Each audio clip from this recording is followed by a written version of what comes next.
So I haven't played a lot of chess for like a couple of years, so now I'm kind of getting back to it. And yeah, maybe one day I'll just go and see if I can get a title. Probably not too soon anyway, not in the next couple of years. But you never know. You never know. I mean, I would like to play some more tournaments again. I haven't played any tournaments in the last 3 years, maybe even a bit more than that.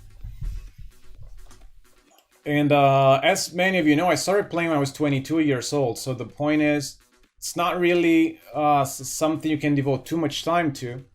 But then again, you know, if you don't have a lot of free time, then this is exactly why you should still play, because you can actually get relatively good. I mean, I'm not saying I'm like super strong, but I can put up a good fight against many grandmasters as well in over the board tournaments. I mean, online, I'm not an expert of online chess.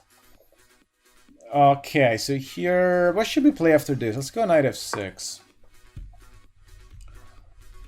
So we'll probably, yeah, play some sort of a Slav defense or something, but it's playing like this. Can we go bishop f5 here? Can we go bishop f5, and if he goes, yeah, I mean, if he goes c4 now, we'll just live with it, right? c4, e6, queen b3, knight to c6, and then we just play that sort of Baltic position.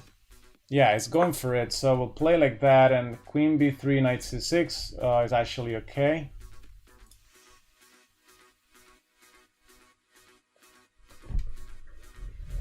Yeah, I mean, if we reach like a decent amount of subs and stuff, then I'll definitely shoot for national master at some point.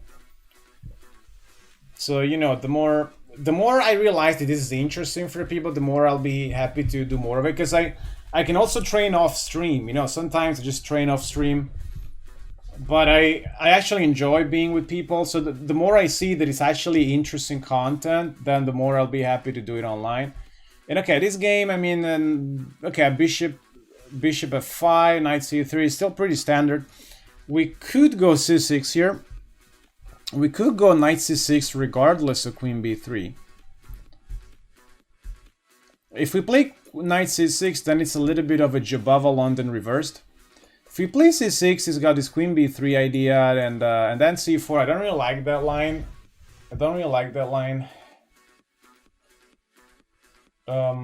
Oh no, but his bishop is locked in. Then it's fine. If his bishop is locked in, then c6 absolutely fine, actually.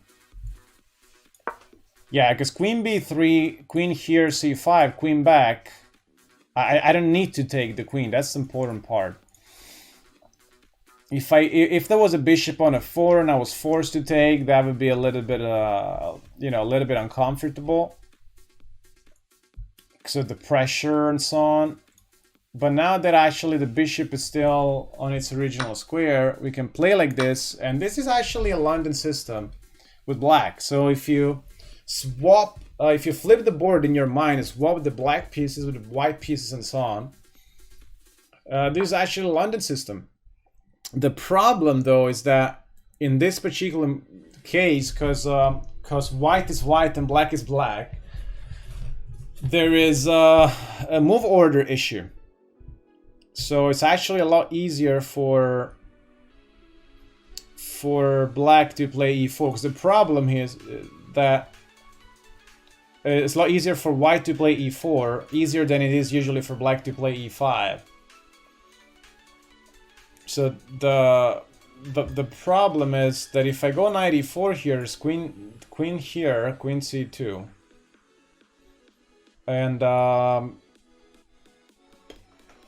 or maybe I can still go actually bishop b4 and queen e7. Okay, so actually I can do that. I think he should have played this before taking, because now that the tension is resolved, I still have like bishop b4 and queen e7. So after knight e4, the alternative is just to go takes and then bishop b4. That's an idea as well. In fact, I'll probably just go for that, like takes and then bishop b4. We actually played that quite often, I'm pretty sure. You're supposed to change. I mean, I don't know what you mean. Supposed to change. It is my bad bishop versus good bishop, that's for sure. But we are the side with a kingside attack, so we are the side that want to keep more pieces on the board. White actually wants to, White wants to play a minority attack here, and we want to checkmate his king. So keeping pieces on the board is actually interesting at this stage. After 94, I think it's got like bishop takes, and if pawn takes, can bring a knight here. I mean, it's a little bit more complicated. Let's just take.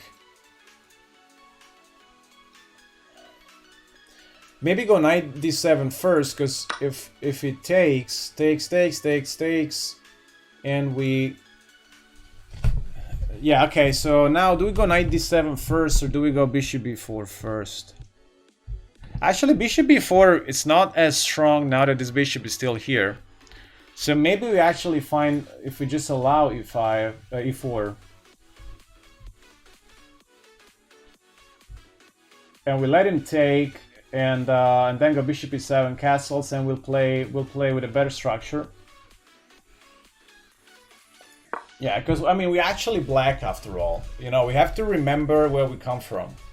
So you know, when you come from a position where you're down a tempo, you can't get too excited. We'll be like not allowing anything and stuff like, you know, it's just a position. So here we need to decide. I don't really like bishop b4 when the bishop is here. So I'm gonna go bishop d6, and if e4 just takes, and then what? Okay, and then maybe just queen e7. Yeah. So okay. So bishop d6, e4 takes, queen e7. The queen moves, we just castle. If the queen takes, we take back with king or bishop there. With the king, maybe. Then we just bring the... Yeah, no, we take with the bishop. Yeah, it's a little bit annoying. Maybe we just go bishop e7.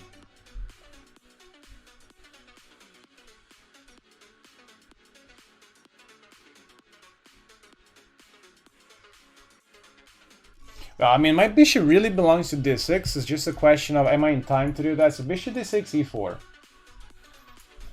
Pawn takes, knight takes, queen takes, we check. Queen e7. Queen takes. Or even rook e1, yeah?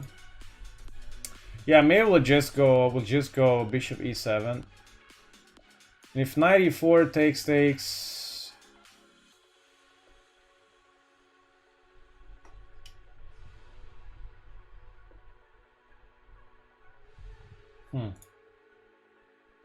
What's the best thing to allow here? Bishop d6, push. Takes, knight takes, queen takes.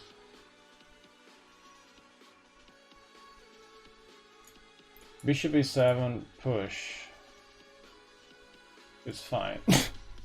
Bishop e7, knight e5, and then we'll yeah, we'll play around that now. Let's go bishop e7. We'll play around that now. We'll check with the computer later, like what was the best way to proceed.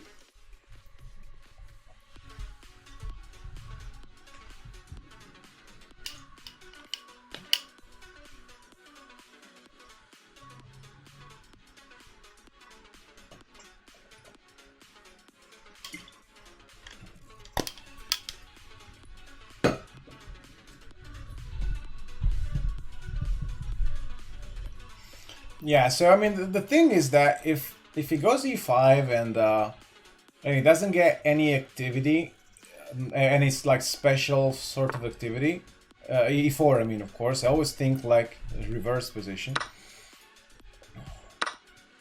Then our position is pretty solid, so if you can just castle here, then d5 is not possible because of knight f6. So let's do this. And there is no knight g5, of course, because we take. And if knight e5 now, knight e5 now, probably we just ignore that knight, just go knight f6, bishop d6, rook e8. So he's playing like this, just interesting. And now we wanna really play against this pawn here. So knight f6, bishop somewhere. Actually, knight f6, should we go? Maybe bishop f6. Then let's go knight f6, knight d5, hitting this bishop. Then bishop f6. Queen b6 is gonna happen also. Okay, so let's go knight f6. Let's start with this. And yeah, we'll need to figure out what to do with this bishop at some point. Queen b6 is possible if this bishop's not attacked.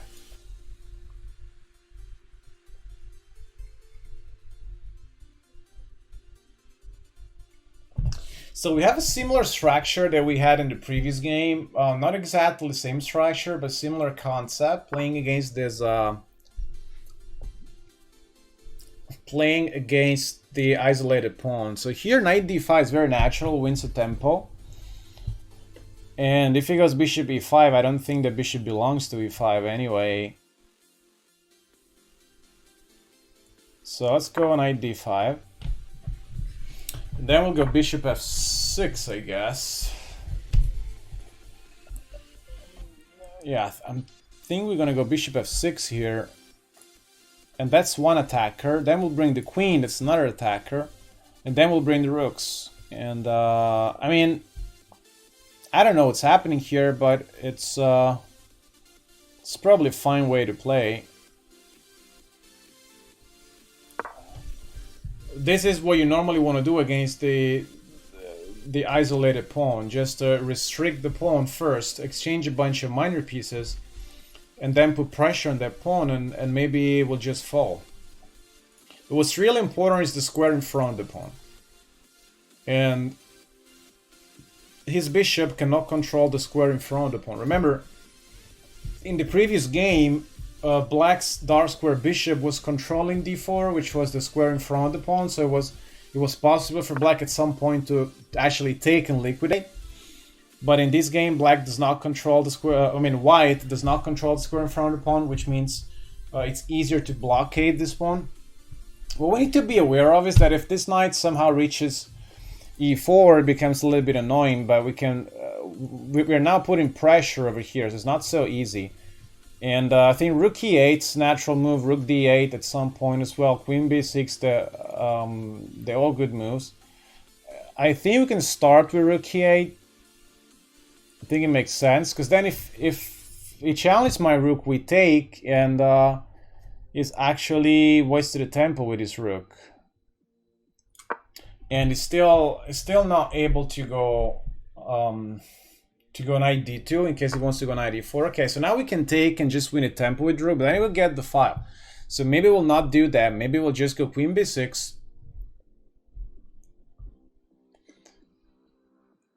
Yeah, I mean, at that stage we didn't know yet that White was going to enter this type of position. So as a matter of fact, if we avoid the exchange, then for sure we're not entering an isolated queen pawn. If we avoid the exchange, it's because we're going to enter a position like a standard Carlsbad with the knight on e4, and then Black is playing, White's playing the minority attack and so on, and we're trying to checkmate. So that's those are the circumstances under which we would keep the bishop. But here, yeah, I think it's better to take one rook. And then maybe no queen b6, maybe just challenge the other rook. The problem is, if the heavy pieces come off, then it's not so easy to win the ending at the end. So something like takes, if this knight ever moved, still is in the air, like even if we just move the queen, so that's an important thing. In fact, if we move the queen, I think we can immediately go like takes.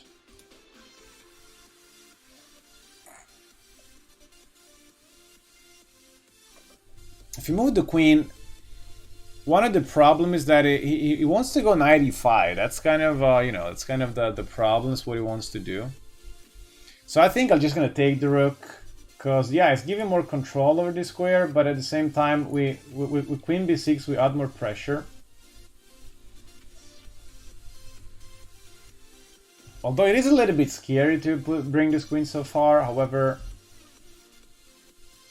how is it going to exploit that? Do we have some backframe problems at some point? So at some point, I might have to play some h6. So the only problem I have here is that if I go here, after knight e5, I can't take here.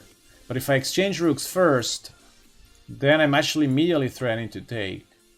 Yeah, let's exchange rooks. I'm not keen on giving up the file, but if we exchange rooks first, we actually get a little bit of pressure on the pawn. And if bishop e5, we'll just live with that, I guess. And now we want to, okay, so let's play queen b6. We gotta make sure we don't get back rank checkmate or something. So yeah, again, some h6 looks kind of natural. Even g6 is possible at some point. g6, bring the bishop back to g7. It's another idea as well. So h6 or g6 here, yeah, it's not so easy to decide. Usually it's a big dilemma, g6 or e6 or h6.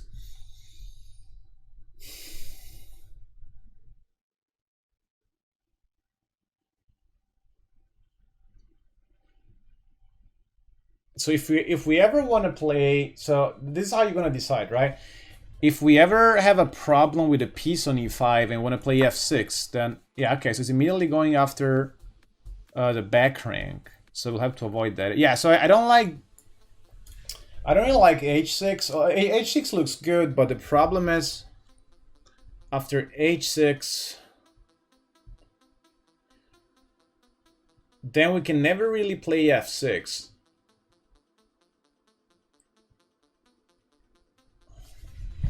But yeah, now it's really time to decide. And I'm not sure about this queen b3, but now once we free up the bishop here, yeah, we'll probably just go h6 and live with... yeah, because if you manage to put a knight on e5, on g5, it's a problem.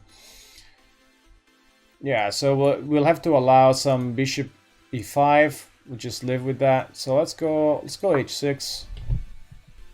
The knight is defending the bishop, so that's important. Now the b pawn is hanging. I don't see an immediate way for white to proceed. The problem is white's got the file. Yeah, that's for sure. So white's got the file. We don't really like that.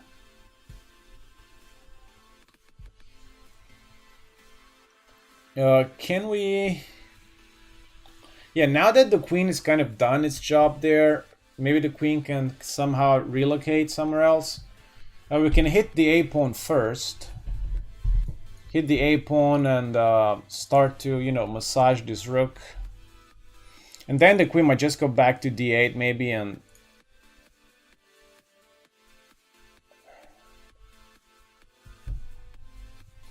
Another idea is just go a5, a4 here. I mean, it's a little bit dangerous. But it's actually possible. It's like some a5, a4 here, why not? You know, while white is distracted with this attack, just go... We can just start our own minority attack.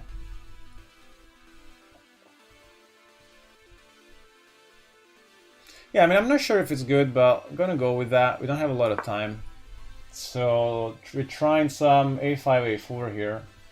Again, we've been talking a lot, so time-wise we're doing pretty poorly, and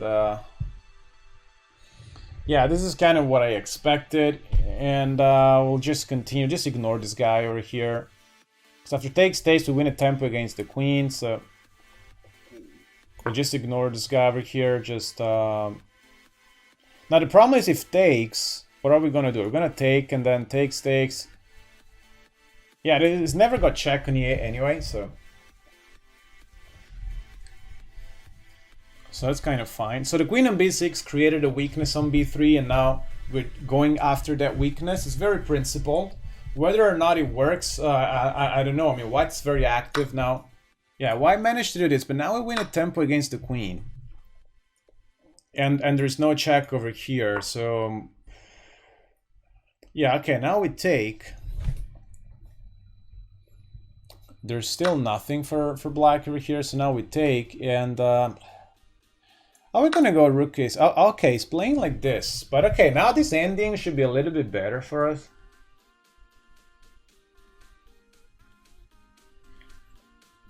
So takes, and we can immediately go after that pawn. Yeah, I mean, this ending should be better for us, because we have a better structure. So let's just get into the ending. Now, what do we do first? He wants to go here, probably. A knight ending is a little bit dangerous, so I'm not so sure. I like the idea of having my rook on the open file, actually. So knight d5, very logical. Rook over, also very logical. Because then he's not in time for this. So he has to defend that pawn. He can push the pawn, then we get behind the pawn. Can defend with the knight, then we push the rook and get behind the pawn anyway. So this looks good.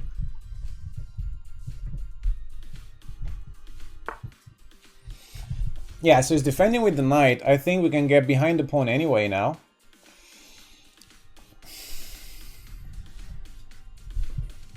So we're gonna play this. Now the knight is under attack. If he moves the knight... Okay, he wants to go knight c4 maybe. Okay, now the knight is no longer controlling this. So now this knight can be dislodged pretty easily. And it's not controlling the back rank. The only little problem we have is that the c pawn is undefended.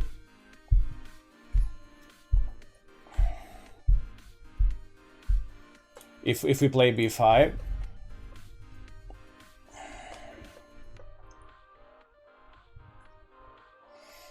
But okay, maybe we can just go rook c2, and if he goes like h3 or so, or f3, whatever.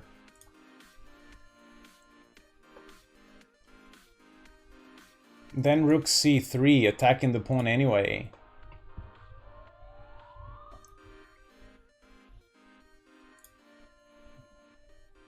Yeah, okay, let's do this. We don't have a lot of time, unfortunately. It's a very interesting ending. We can't really calculate too much. We are gonna probably have to live with a weak c pawn, which is also why 94. I mean, I don't see how to continue after 94. It probably was fine. 94. Yeah, maybe 94 was fine there. But the idea is that after f3, now there's a weakness on e3, so that's pretty cool as well.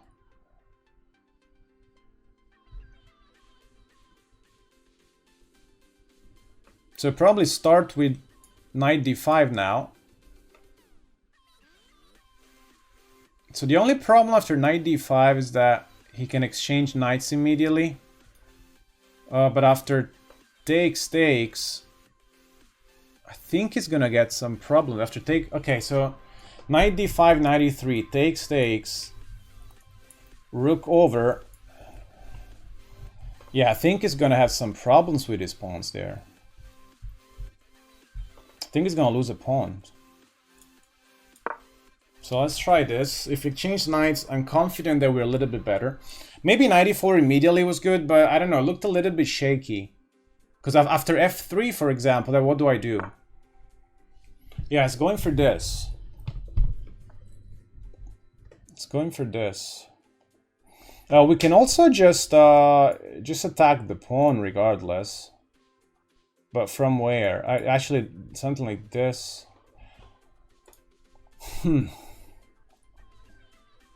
Then let's go maybe some knight c5 or something. I mean, I like the idea of going.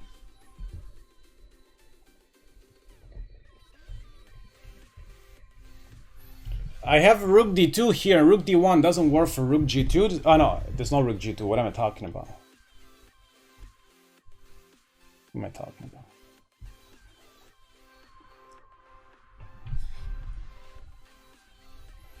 Yeah, so maybe, yeah, we'll just stick to the plan. Just takes, and rook d2. Because I don't know, I have this feeling here that I can win a pawn, and I might be wrong. Ah, because it's getting that pawn at the end, maybe. So maybe I am wrong, actually.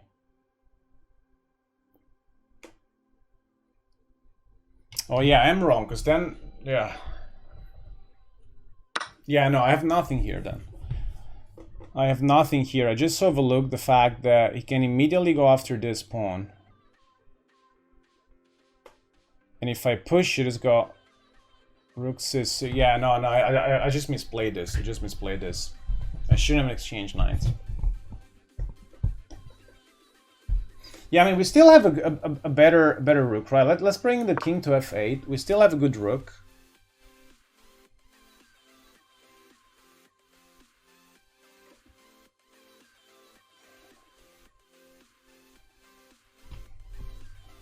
Yeah, so we have a good rook here. We can see if he makes a mistake or something. I think this is a draw. This is a good move. We can get the file now, but not really. It's not really gonna help much. Okay, but now wait a minute. Now the king can advance, right? So yeah, he decided to give up the file, but now if he pushes, I'm not really sure if he should do that. So maybe we can push and then bring the king over, and then his pawn might become a weakness.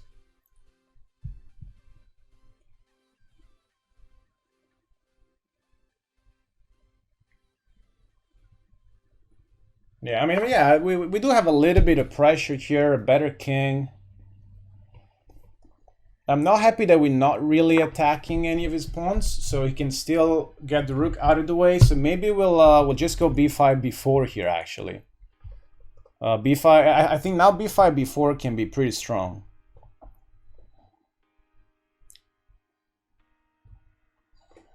If his king goes this way, I mean, this king is very far from the action. That should be winning. b5, b4, not sure how he can proceed over there.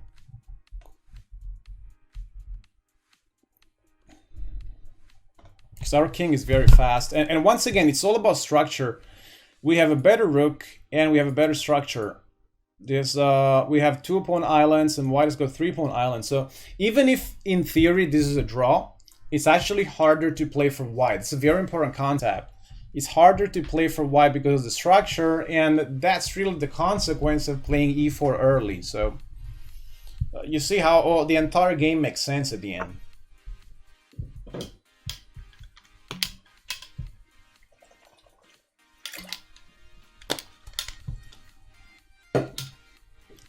Okay, we don't have a lot of time, so let's continue with b5, b4,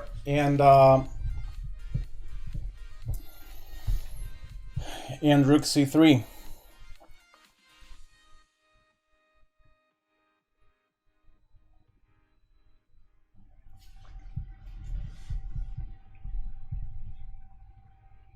Yeah, so it's interesting to see, even after the position is really simplified, there are still problems because of the structure, and that's how important structure is.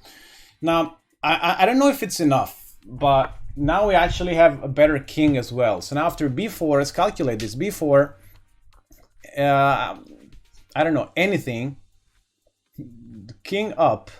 I mean, rook here. He can never take, so he has to move out of the way. Yeah, it looks pretty strong. If he goes f3, then he can, okay, but now he can't even move the rook. So I think now this is just a pawn, and a very important pawn. Yeah, so this is just game over. So yeah, I think it was a pretty clean game. Maybe we gave him some chances towards the end, but I think this is really a demonstration of how to play against the isolated pawn. You had the advantage start to finish, 0 mistakes, 0 blunders, 0 missed wins. Yeah, you know what, Chess City, you were right. I see all the right moves. Well, the computer will let us know.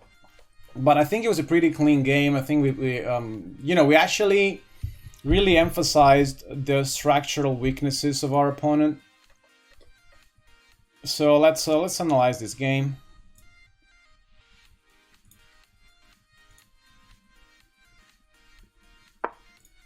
Let's check. Wow, 98.8 accuracy. Thank you very much. 98.8 accuracy. That's pretty good. It's a pretty good game.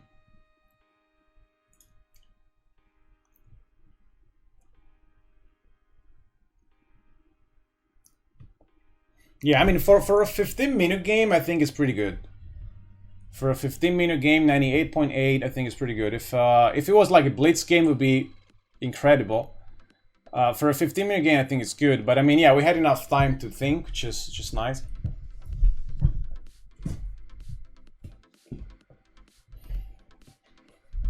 And okay, so best move 23, excellent 3, good 5, book 4, inaccuracy 0, mistakes 0, blunder 0, missed win 0. Yeah, we played very, very cleanly. So, you know, if you're entering a position with the isolated pawn, you want to think twice about doing that. You really want to think twice. So let's go through the game. Let's go through the game, and we got here, okay, d4, d5. Now this is all you know, some sort of like pseudo Baltic defense or Keres defense. And now, yeah, knight h4 is a computer recommendation. Knight h4 going after this bishop, something similar to, you know, normal Slav plans. But taking, it's actually easier for black to play if white takes. So this is a very important concept. If you don't have a reason to take, don't take. So everything that happened in this game was just so much easier for black because he took. Just to give you an example, after knight h4, now black can go bishop e6 before it wasn't possible. And also, again, as we mentioned in the game as well, many lines with queen e7 were possible. So after this, we take, which is the best move, just like Anna said. And here, okay, this move is best. Bishop e7 is best. Now again, here we calculated bishop d6. It was very dangerous to play bishop d6. In fact, bishop d6, e4, it's kind of equalish. But bishop e7 is just better. Because here, if we enter this, and now I go queen e7, which is kind of the only move. Here, there's actually two moves that I didn't really like. Rook e1, queen takes, or rook e1. They're probably nothing special, but yeah, even like any queen move and just threatening rook e1, white is actually better here. So if takes, for example, takes and rook e1, yeah, then we have to play knight b6, then we actually fine here. So this is probably nothing major. And if this, yeah, now we have to take, and it's kind of an equalish position, but we have to move the king here. Because bishop e7 allows bishop g5, so you have to go like king f8 or something. It's objectively equal, but it takes longer now to develop, so I don't see why I should do that when I can just... And then, of course, moving the queen was even better, threatening rook e1. So here, that's why I went for bishop e7, which is... the correct move, of course. Yeah, of course. I mean, I'm not claiming that the isolated queen pawn is bad. It's just that you really need to generate activity to justify the structural weakness. And this was an example of how you play against the structural weakness. For sure, there'll be examples of playing with the isolated pawn, generating a strong attack, for example, or even just pushing the pawn and liquidating at the right time. So here we have this nice structure again, 2 pawn islands versus 3. And after this goes back there, knight d5, the bishop goes back. f6 is an interesting move. We went bishop f6, which is fine. Rook e1 is best. Yeah, we're playing pretty well actually. Not much the computer would do differently. Yeah, here h6 is the first choice. h5 is the second choice, g6 is the third choice. So basically h6 was right. I wasn't sure. I felt it was better than the other option, so it was right. And after b3, now knight c3 is already playable. Queen a5, it was my alternative. So here I was thinking about queen a5 attacking this pawn. And obviously he cannot play this because of knight c3. So queen a5 is something I was considering as well.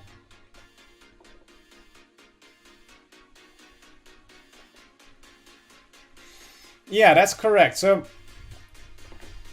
So in that structure, obviously white has got a light square bishop that is very powerful.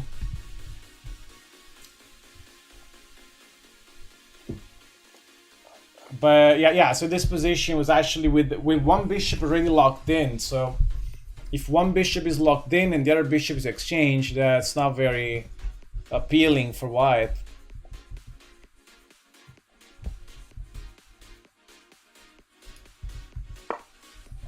Yeah, so here, yeah, after queen a5, which was possible, what can black do here? Yeah, it's actually pretty good. I mean, a4 was a move.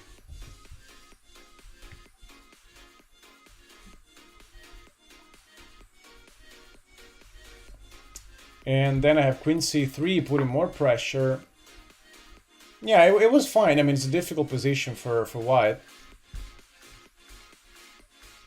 And then a5 is coming, and maybe even, I don't know, yeah, activating the rook and finding a way to put more pressure on that pawn. But okay, we didn't go for this. We went for... Yeah, taking here, I don't think it's especially good. I mean, it's still just -1. So this is a -1 position, -0.98. After queen b3, now the computer realized, okay, this is pretty strong. Now, maybe rook a2 immediately. Okay, we played this. Oh, it says it's excellent. Okay, that's fine. And, okay, so maybe this move is okay, but maybe it's not necessary. Maybe just starting with king f8 and see what it does before continue. But okay, we provoked this and we brought the rook around. And then we went knight d5. Yeah, maybe this sequence wasn't the most precise. And here, actually, yeah, this is pretty good for us because of king f8, best move. Yeah, king f8 was a very important move. And now after this, the king comes over. Yeah, I mean, white really shouldn't go over there because the king is too far. Now we push. And after this, I mean, this is all over. I don't think there's any way to save this game already. Yeah, I think it's already lost by now. And then b4, and it's game over. After rook c3, rook takes obviously doesn't work, but if we win the b3 pawn with the king so far, then we'll just promote easily.